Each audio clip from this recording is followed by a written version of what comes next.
Hello, I'm Father Mitch Packer. Welcome to EWTN Live, where we bring you guests from around the world. Tonight, we'll talk about a member of the Communist Party who admits that she tried to destroy the Catholic Church from within by filling seminaries with communist sympathizers.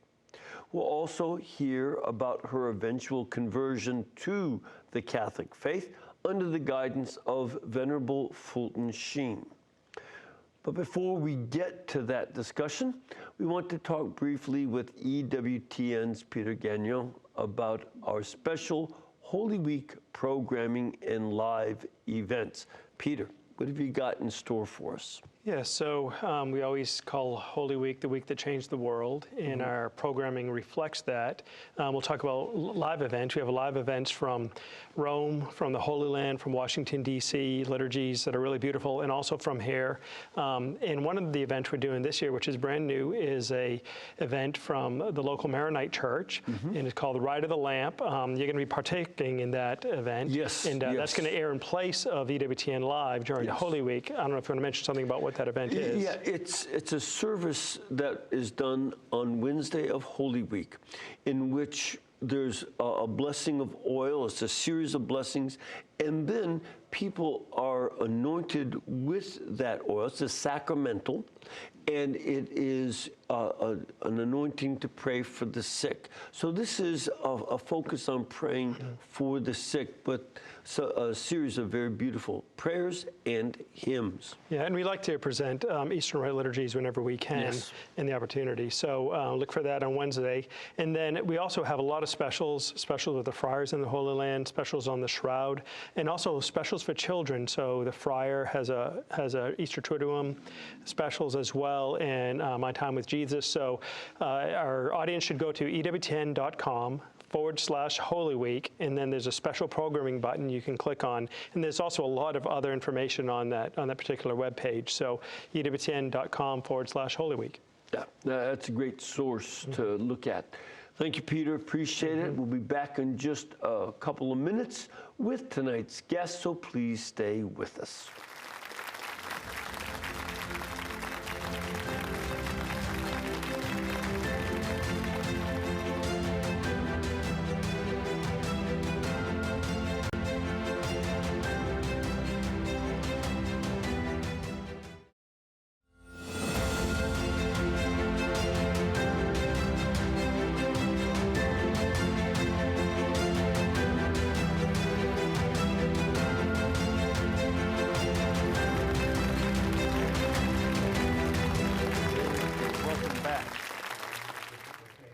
Our guest tonight is one half of a team of authors and researchers who have probed the depths of a fascinating story of a woman born Catholic but turned communist, and who allegedly helped over 1,000 communist sympathizers to infiltrate Catholic seminaries. Here to tell us more about her life of subversion and the eventual reignition of her conscience that led her back to her Catholic faith is the co-author of a book entitled The Devil and Bella Dodd: One Woman's Struggle Against Communism and Her Redemption.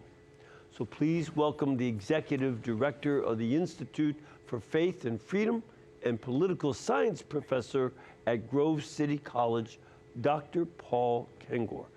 Dr. Kengor, welcome. It's so good to have you with us again. Thank you. It's great to be with you, Father Mitch. Thank you very much. Just so our audience knows, I think there's a little bit of a delay between us, so that sometimes our response will just be a little slower. So that's just so folks understand. One of the things I want to start off with, you already presented a book about the devil and Karl Marx, and that's different than the devil and Bella Dodd. Why is it the devil and Bella Dodd? Well, it's a good question. And the first book, The Devil and Karl Marx, so that had been through Tan Books, and they were wondering if there could be a follow-up along that same theme. And I said, well, there's only one story of The Devil and Karl Marx, and in Marx's case, Marx had this really kind of chilling fascination with the devil, which he wrote about in poems. He wrote some really rather chilling poems. He had a favorite quote, Father Mitch, from Goethe's Faust. It was the Mephistopheles character, the demon, devil character, and that is, everything that exists deserves to perish. Now, if somebody asks you or I if we have a favorite quote, we might give them a scripture verse, a quote from a saint, be not afraid, something like that. But with Marx, it was this quote from the Mephistopheles character in Goethe's Faust, right? Everything that exists deserves to perish. Yes. So Marx had this real dark side, and he maintained that his entire life, his entire career, through the ideology, the publishing of the Communist Manifesto in 1848, all the way until his death in 1883. A very unhappy death, a very miserable death, right up until the time that his partner Engels quoted Darwin in the eulogy for Marx at his funeral. Now, in the case of Bella Dodd, I said to the folks at TAN, I said, well, Mary Nicholas, my partner Mary Nicholas, she wants to publish this biography on Bella Dodd, and Bella Dodd has a story here too. In fact, she described her battle against communism as a battle against the devil, to try to extricate herself from the tentacles, the grip of Satan. And she even said later on, she was asked, who is the head of this international conspiracy of communism? Now, you would think the answer to that from an ex-communist would have been, well, Stalin, right? Kremlin, Khrushchev, the Soviet Comintern, Moscow. She said, no, the head of this international conspiracy is Lucifer, So for her, this was a battle against what her church, the Roman Catholic Church, and the encyclical Divini Redemptoris in 1937 called the satanic scourge of communism. Pope Pius XI said, orchestrated by the sons of darkness. So in contrast to Karl Marx, the Marx story is dark and grim, dispiriting, despairing, all the way to the very end. But as we'll talk about today, Bella Dodd's story, it has a happy ending, because she breaks away from that, she finds redemption, she comes back to the church of her youth, and she found it through a very special priest, through the help of a very special priest named Bishop Fulton Sheen. Now, let's want to get to her story here. She was born in Italy, correct?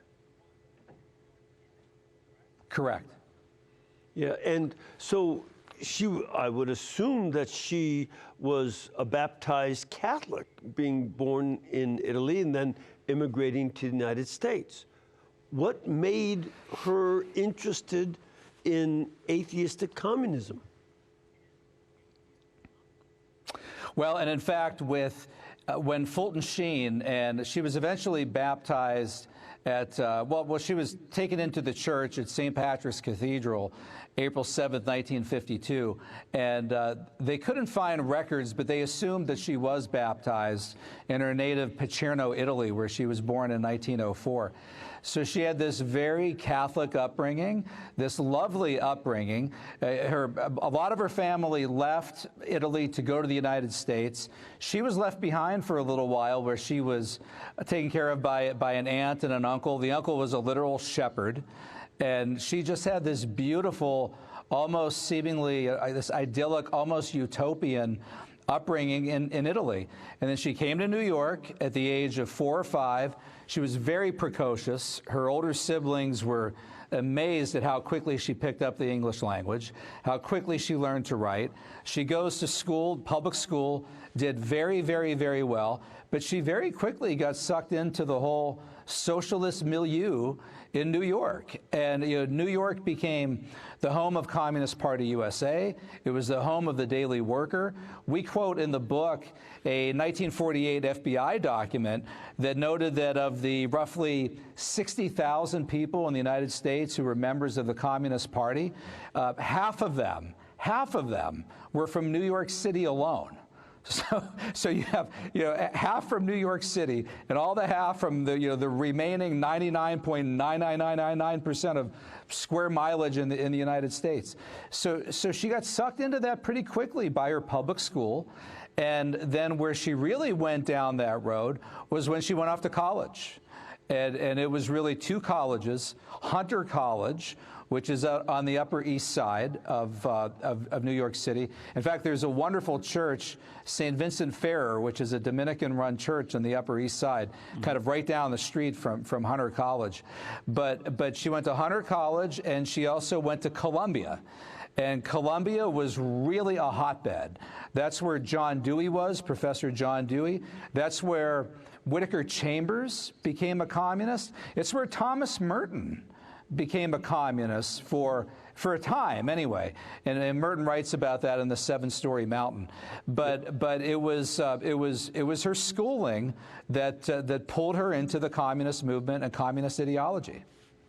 And it's very interesting that when she's going to Columbia University, that this was not a place for the lower classes or the proletariat, the working classes.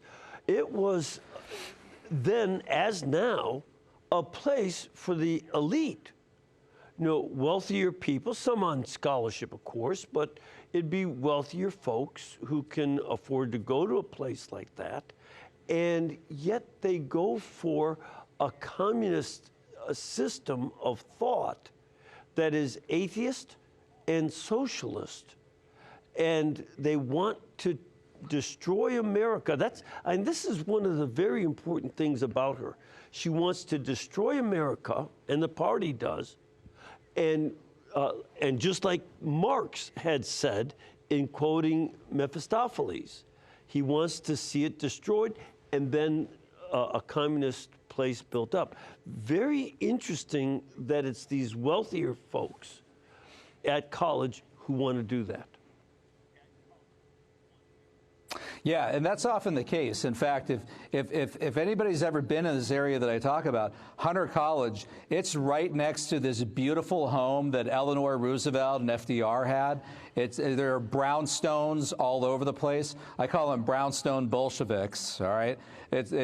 Madison Avenue is literally right there. I mean, the Madison Avenue with all the stores and fashion stores and so forth.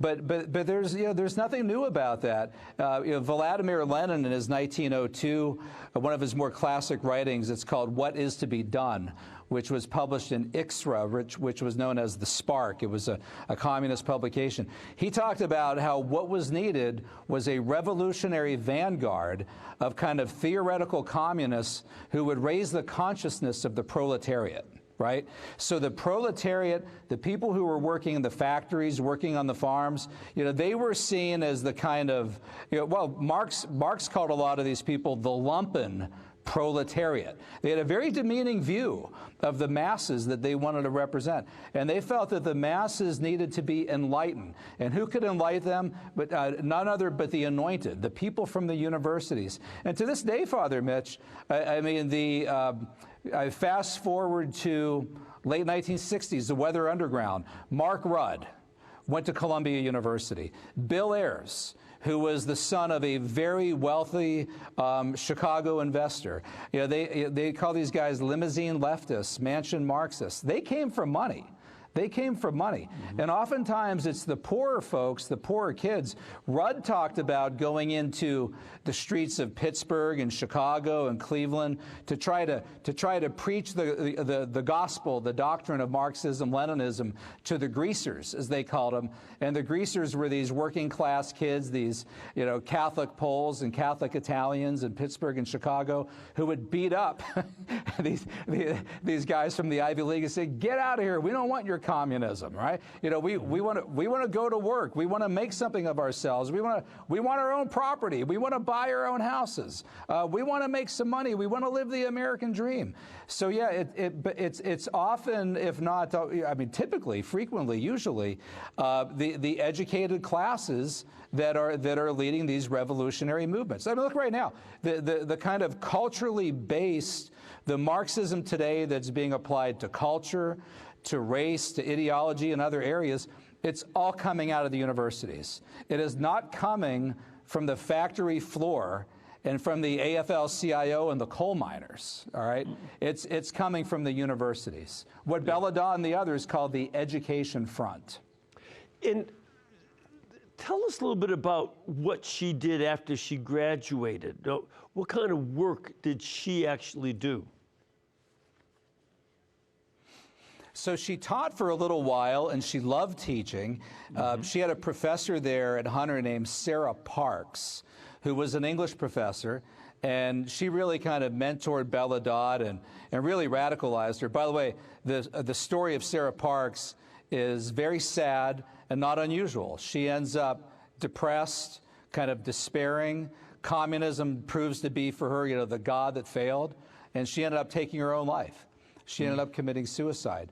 But Bella Dodd ends up going closer and closer to the communist movement, eventually working for the party, and then after doing what a lot of the party people do, which is formally deny that you're a member, or also work for the party but don't join the party. That way, if you're asked if you're a party member, you can say that you're not.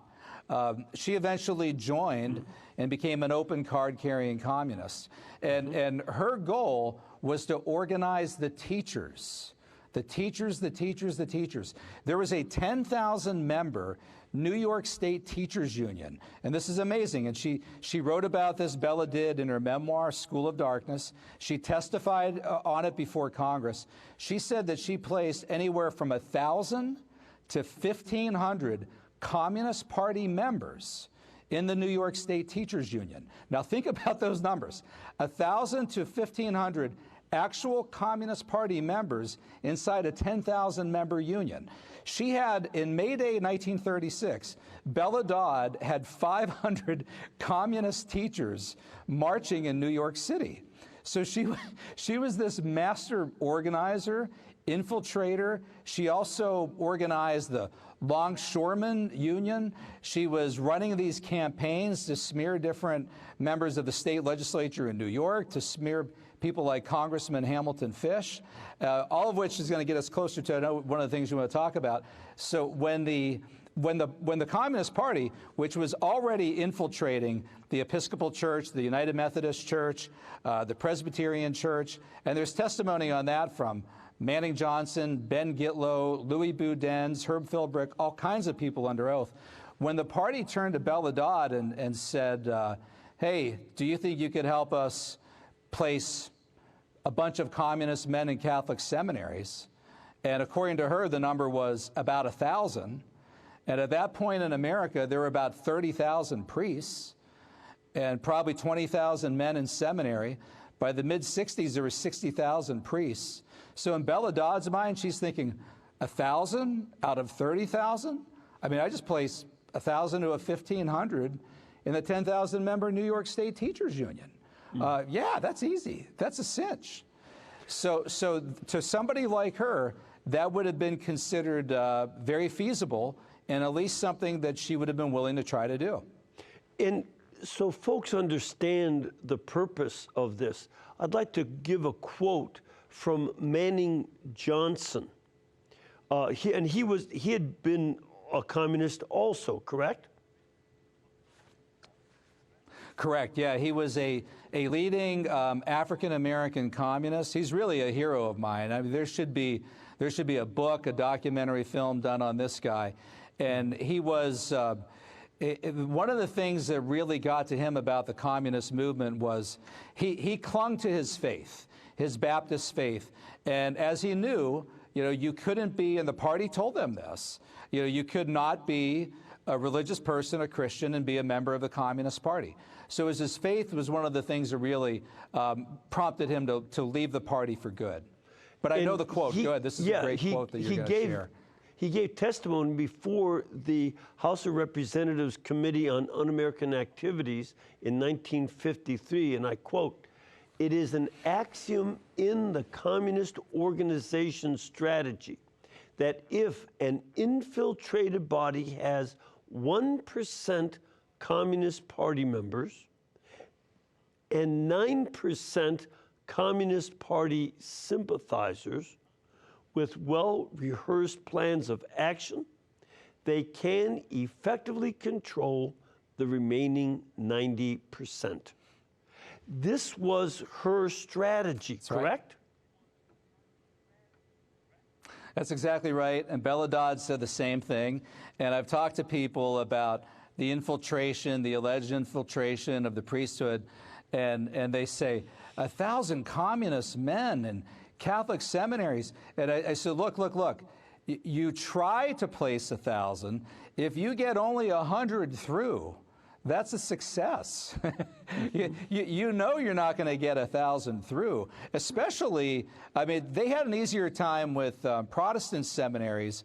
I quote Earl Browder, one of the first leaders of Communist Party USA, speaking to Union Theological Seminary in December 1935, which is a very left-wing Protestant seminary in New York. And he said, you might be surprised to know that we have ministers, preachers, ordained ministers who are actual Communist Party members, not sympathetic, but members. Now that's shocking, because now those have got to be wolves in sheep's clothing, because you're not supposed to be a religious person and be a party member.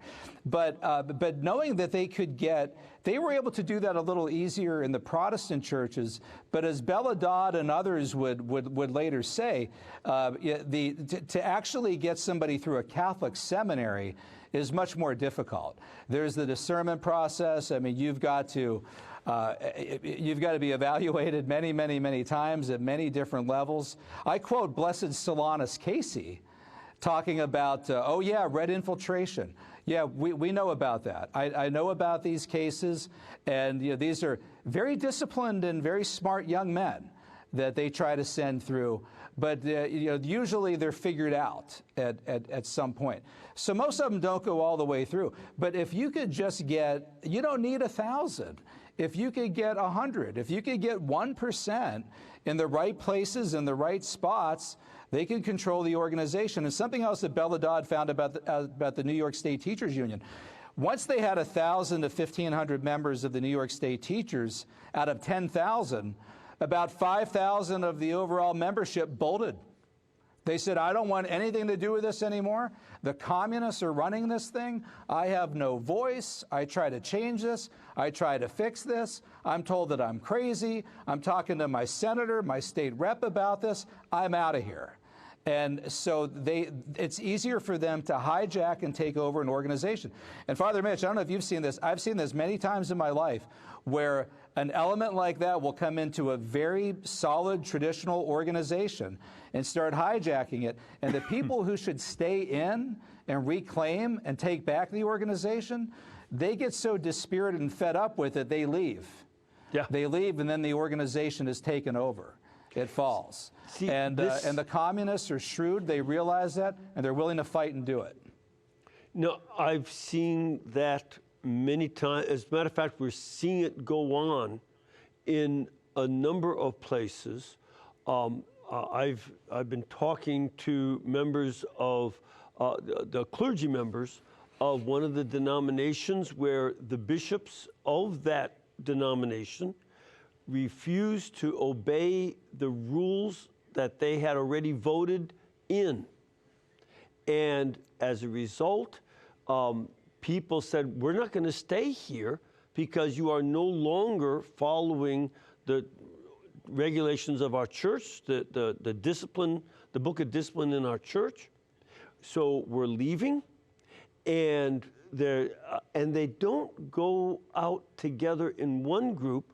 They end up splitting into a number of smaller groups, and the main church is now I know here in Alabama that particular denomination is losing half of its parishes. Half of them disassociated. Right. But Yeah. they don't stay together. And this is That's that's right. just one example. But there'd be, and this goes on in lots of places. Instead of people saying, no, I'm not the one that's going to leave. I'm going to stay here and be faithful to Jesus Christ and his church and the teachings of Jesus Christ. That's where we have to, I think, find a real adulthood as men and women, that we will stay. And sometimes I think people have to do it quietly. There may not, sometimes there's moments for confrontation, sometimes for being, I oftentimes think of Rick's Cafe in Casablanca, where every so often you belt out the Marseillaise. In our case, it'd be belting out the Tantumerigo. And, but we have to say that we are not going to be destroyed. We're going to stay with Jesus. Yeah. Well, and when you leave, then the bad guys win. Yep. And the other guys, they're standing there saying, oh, well, it's just a shame that you're going to leave. Yeah, right. So that's how they take it over. And oftentimes, that other side is more willing to fight. And then our side wants just peace. We don't want to get up in the morning and fight these cultural battles and other things. But the other side, they get up in the morning, and that's their mission. That's their crusade. That's what they're devoted to. One of the things that I forget his name right now, one of the leaders of the American Communist Party said that we will not use the words Communist Party or socialism, but we will use liberal and progressive as a way to get the agenda out without the title of socialist or communist. We'll just get the agenda done. And they are absolutely committed to agendas like destroying the family. This is one of the big issues that Marx and Engels wrote about in the Communist Manifesto. And Bella Dodd was someone who pushed this agenda. Well, that's exactly right. In fact, the person you're referring to, Alexander Trachtenberg, who was the head of the GPU in the United States, and Bella Dodd quotes him 3 or 4 times in her book, in her memoirs, and various speeches. And he told her, he said, words like socialist and communist, they have been speared too much. He didn't say smeared, he said speared too much. He said, we need words that are more palatable, that sound better, like progressive and liberal and progressive democracy. He said, those words are more acceptable to the American people. And he said, and she said, when socialism comes to America, it'll come under more benign titles, like progressive democracy. And that's exactly what they did. Bella Dodd said, oh, democracy. They use that word all the time. Democracy, democracy, democracy, democracy. And they did. And she said, when they talk about democracy, they mean what they call economic democracy. In fact, Lenin, in his writing The State and Revolution, says, we support democracy. And people listening probably saying, Lenin supported democracy? And he said, yes, democracy means equality. And for them, that meant economic equality, wealth redistribution. So they would use these words, and they would even, they called their communist schools around the country. One of them, one of the teachers, the one in Chicago, a music teacher there was Frank Marshall Davis, the mentor to Barack Obama. I wrote a book called The Communist about Frank Marshall Davis. These schools were called the Lincoln Schools.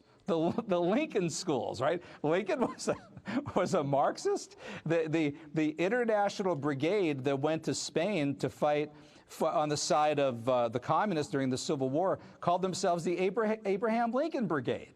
When they changed the name of Bella's school, the communist school in New York, they called it the Jefferson School. The Jefferson School, all right? So, and they would identify all the time with the American founding fathers. Oh, yeah, we're just like the founders. They were revolutionaries.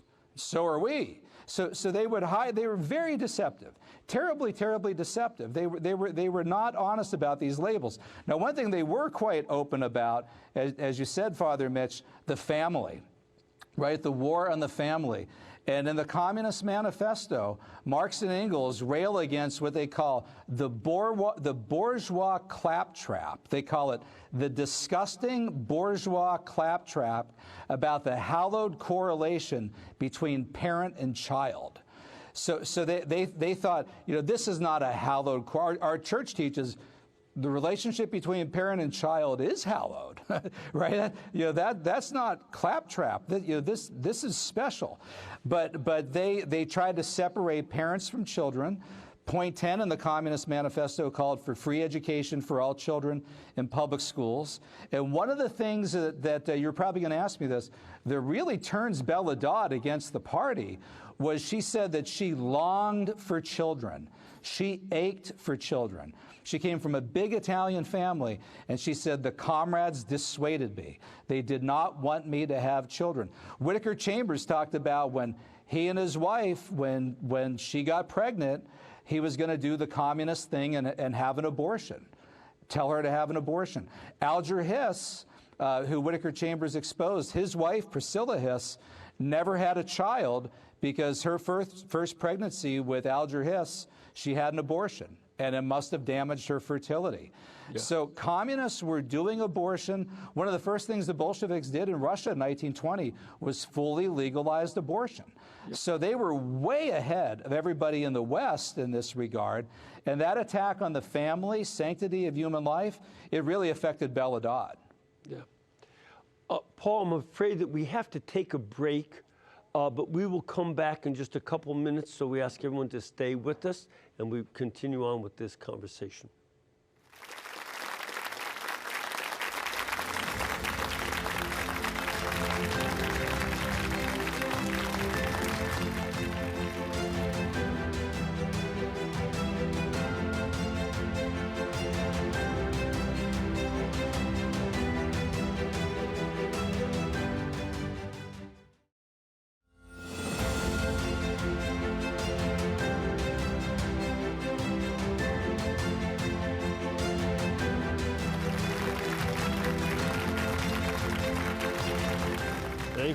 Thank you. Welcome back. We are speaking with Dr. Paul Kengor about his book, The Devil and Bella Dodd, One Woman's Struggle Against Communism and Her Redemption. And this was written by Mary A. Nokolos and Dr. Paul Kengor. You can get a copy of this book by going to EWTNRC.com. That's our religious catalog website. And there it is item number 3193. Okay? So, Paul, I'd like to get to a couple things more about Bella, and this is a fascinating subject. But I'd like to get to a caller that we have from New York, Harry. Harry, are you there? I certainly am. Hello, Father Mitch and Paul. Thank you. Good to have you. What's your question for Dr. Kengor? My question is, thanks to your EWTN video, The Sheep in Wolf's Clothing, I heard about Bella Dodd. So I'm so happy to hear you're talking about her again tonight. My question is, in the last 50 years, did they ever trace the seminarians that she infiltrated into the seminaries, into the sexual problems of the church and the financial problems? Were they ever traced to that? Well, it's a good question, and one of the things that I'm frequently asked about her story is, where are these infiltrators? Whatever became of them?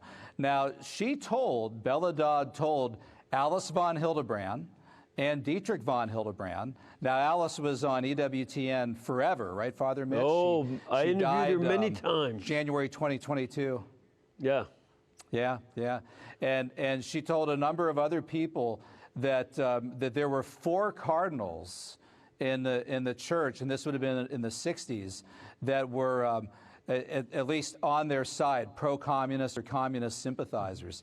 And that's not to say that those 4 had come up through the ranks of that alleged infiltration of the seminaries, but I think generally you can see some of the results of that infiltration, maybe, and just a sort of a general influence of some of those ideas in doctrines like liberation theology, right, in the 70s and in the 1980s. So I think one of the more difficult things about this whole issue, and it frustrates people, even researchers like myself and Mary Nicholas, is you really want to know, who were these guys? Who are they? Give us some names. Who are these people? And now a key part of this, Bella Dodd said, and she told this to Alice, and my co-author, Mary Nicholas, interviewed Alice for the book. Fulton Sheen had forbidden Bella Dodd to name names. He told her, he said, this is scandalous. This is really bad, and I don't see anything good in naming names. And she said to him, she said, Bishop Sheen, I feel like I should enter the most penitential order on the planet and spend the rest of my life on my knees making reparation for my sins. And he said, no, but this is what I want you to do. I command you to go out and tell the world about the dangers of communism. I don't want you naming names, right? But warn the world of the dangers of communism. And this was something, incidentally, that Pope Pius XI and XII both told Sheen as well. They said, with your American audience, with Life is Worth Living, your television show, your radio broadcast, go out, learn about communism, learn it up and get down, go tell the world about it. He wrote books like Communism and the Conscience of the West, which, by the way, we just reissued at TAN. It was published in 1948. Peace of Soul, all kinds of other books where he sought to teach the world about communism. So I'm sorry, it's a little bit of a long answer to your question, but that was the route that Bella ended up taking, and being a very courageous witness. I think kind of like a female Whittaker Chambers. Mm-hmm. She is really a great story that Catholics should know about. Yeah, I think that's right. And I would just add this too. EWTN is expanding into a number of other countries, one of which is Poland. And so we have EWTN Polska. And there, the most popular materials that have been translated from English to Polish, they do their own Polish broadcasting, but the most popular translations from English are Archbishop Sheen's programs, Life is Worth Living, because they lived under communism. They know exactly what he's talking about. They recognize it, they lived it, they suffered under it, and they said, that man is telling the truth. And this is a very important thing. Yeah. Go ahead. And he had such brilliant insights. He found phrases from Marx, like communism begins where atheism begins. And that's a phrase that a lot of people from Marx, that a lot of people didn't know about. They know about religion as the opiate of the masses and so forth. The heart of heartless the soul of soulless conditions, heart of a heartless world. And Sheen had clever phrases like, Christians should take heart in the fact that Christ's tomb is empty, but Lenin's tomb is not. And he talked about how communism represented the mystical body of the serpent, of the Antichrist. So he talked in this very strong language, but he understood it so well. He really knew this, and few could articulate it as eloquently as Fulton Sheen. He was brilliant. Yep. And I would change the statement of Marx. When you look at the way so many of our progressive politicians are legalizing drugs, I would now say that they are making opiates the opium of the people. Can I show a little? Let me show a little clip. Go ahead. Well, Sheen said that he said communism is the opiate of the intellectuals. Yes. And there was also another writer named Raymond Aron who wrote a book about the opium of the intellectuals, and that was communism, Marxism, Leninism. And at this point, they want to make drugs and sex into the opiate of the people so they can manipulate them better. I'd like to show a clip from Archbishop Fulton Sheen. So let's take a look at that real quickly. Communists are right in saying this world needs a revolution, but not their cheap kind, which merely transfers booty and loot out of one man's pocket into another. We need the kind of a revolution in the United States and in the rest of the world that will purge out of a man's heart pride and covetousness and lust and anger and envy and gluttony and sloth. In other words, the true battle against communism begins within the heart of every single American. It means the recovery of our own great tradition, of our belief in God, of an affirmation in politics and in economic life, and among our politicians, of the things that are right and true before God. Then we need not fear communism, for if God is with us, then who can be against us? God love you. And you see that battle is on right now. That, trying to keep God and his commandments out of public discourse is a battle that continues to go on, and whether they're communists or not, it serves the same purpose. Now, Paul, let me take another questioner we have in our studio audience, if you don't mind. So, Sure. Sir, where are you from? From Newark, Delaware, Father. Great, good to have you. And what is your question? Well, as a 70-year-old child of network news, when I think of that period in the 50s, I think of Senator McCarthy, who was painted with a pretty dark brush. But now, listening to your guest, it makes me think that maybe he was on to something. So I'd like to hear what his opinions are about Senator McCarthy and that whole other side of the story. Yeah, so Senator McCarthy, look, he may have, his methods might have been questionable, and he might have exaggerated and engaged in some hyperbole, and we know all of that. That's the common take on him. But in his assertions that there were communists throughout the U.S. government at every level, from Congress to the White House to the different departments, it's very, very true. And not just people like Alger Hiss, but people like Harold Hal Ware at the Department of Agriculture under FDR, Harry Dexter White at the Treasury Department, Harry Hopkins, who some people think is Agent 19 in the Venona Papers. People debate that, but at the very least, Harry Hopkins, who was so close to FDR and Eleanor Roosevelt that he actually lived at the White House, actually slept at the White House. He was at the very least duped. So McCarthy knew what was going on, and people like our first Catholic president, John F. Kennedy. The Kennedy family was very close to Joe McCarthy. RFK worked for McCarthy, admired McCarthy. When McCarthy died, RFK gave his entire office the rest of the day off, flew out to Wisconsin, and literally wept at his tomb, at his gravesite. Joe McCarthy is the godfather to RFK's oldest daughter. RFK had 10 or 11 kids. His oldest daughter, Joe McCarthy, was the godfather. McCarthy dated one of the Kennedy girls. He used to hang out at Hyannisport with the Kennedy family. And so it's no coincidence here that he too was a strong Catholic anti-communism, and his Catholicism was a big part of that.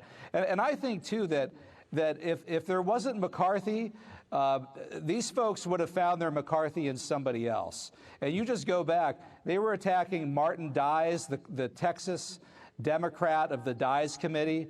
They were attacking Hamilton Fish, the Republican from New York. That's who Bella Dodd went after. They were attacking Woodrow Wilson's Attorney General, Alexander Mitchell Palmer, the fighting Quaker. Google Alexander Mitchell Palmer, and it says that he orchestrated the first Red Scare in the United States. So no matter who it is that's going after these guys, you know, it's a paranoid, red under every bed, over the top. So they said it about McCarthy. They said it about all the others. It's not the full picture. Now, one of the things that, thank you for that, by the way. One of the things that we see how she promoted communism. What led to her conversion and to being kicked out of the Communist Party? So she found out, Father Mitch, just about all the lies, all the deception, all these different things weighed on her, and she sought to get out of the party.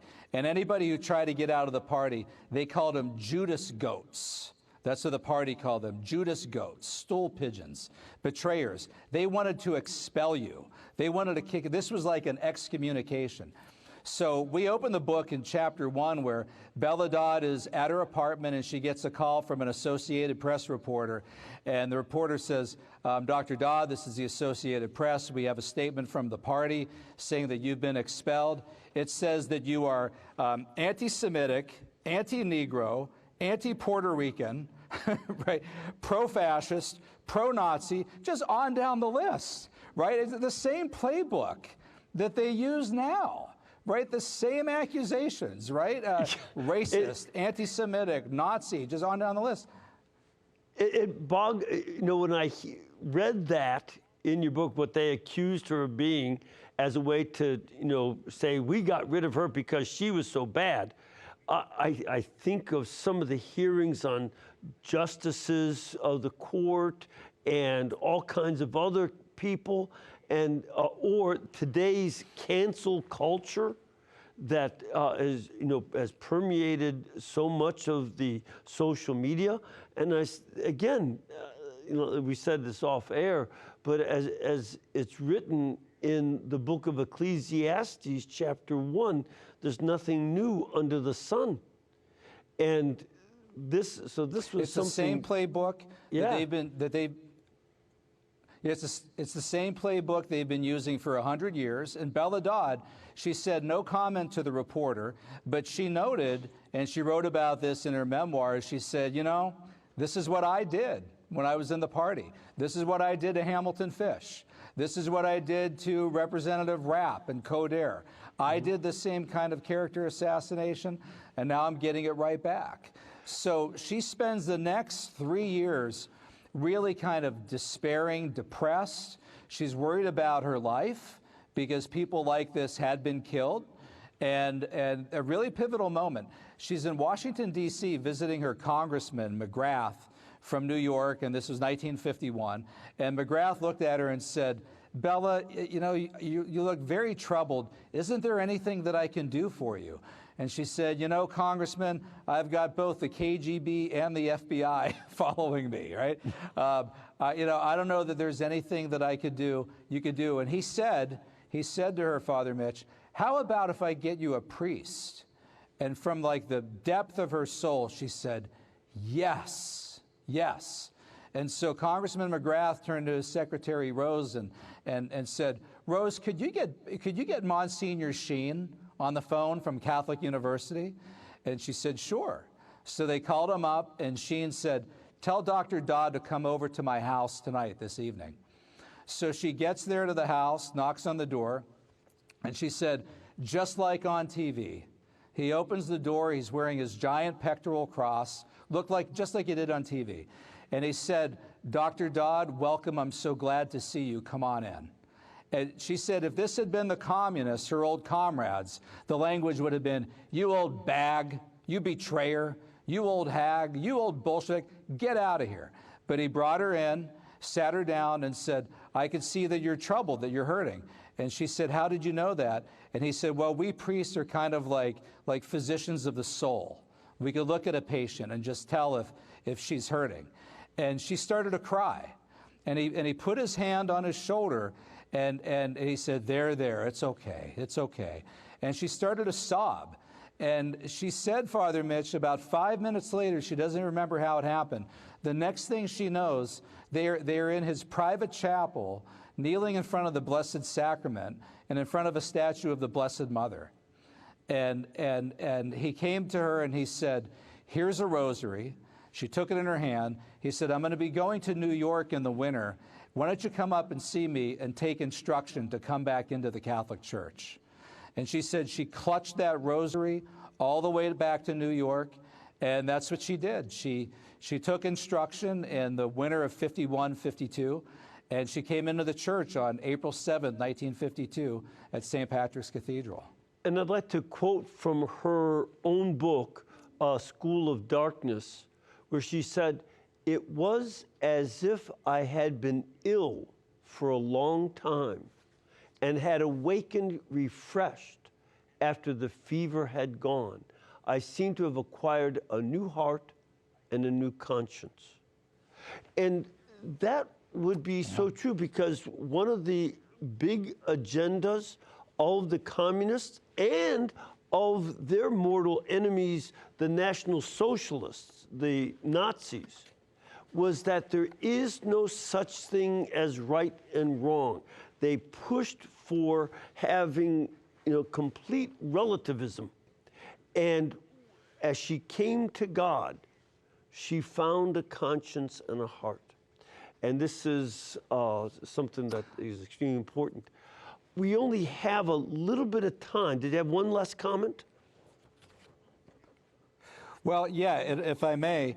So 20 days after she comes into the Catholic Church at St. Patrick's Cathedral, the New York Times of April 27, 1952, ran this on the front page. Bishop Sheen in Rome says that red agents tried to infiltrate the priesthood. That's the title of the article. American communists were under secret orders in 1936 to infiltrate the Roman Catholic priesthood, Bishop Fulton Sheen said today.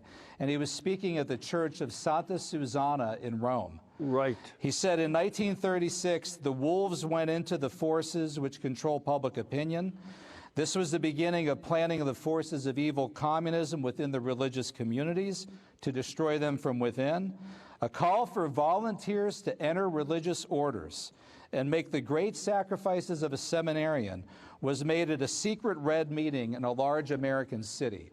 Well, Father Mitch, I think there's no coincidence that he's saying that later, right after she came in. Yeah. Well, I'm afraid that we have to get going. We just have a few seconds left. I want to thank you for your book and for being with us. And may Almighty God bless you and all of our audience, the Father, the Son, and the Holy Spirit. And again, it's called, the book is The Devil and Bella Dodd, When Women Struggle Against Communism and Her Redemption. Great read. I hope that you get a chance to get that from our religious catalog. Thank you all, and God bless you.